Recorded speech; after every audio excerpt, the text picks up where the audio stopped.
How to change language in YouTube Kids. In this video, I'm going to show you how I can easily customize it. First of all, open the application.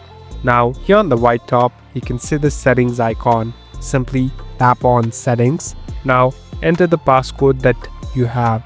In other cases, you can even find different puzzles. So here I'm entering my passcode. So we're in this settings interface. Here you'll be able to find different options and can even customize it. Now slowly scroll down.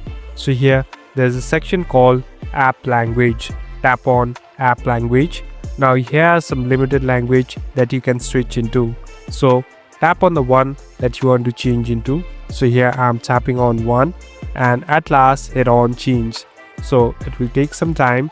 Now whole interface of the app will be changed. You're all set to go now. Thank you for watching this video. I hope this video will help you.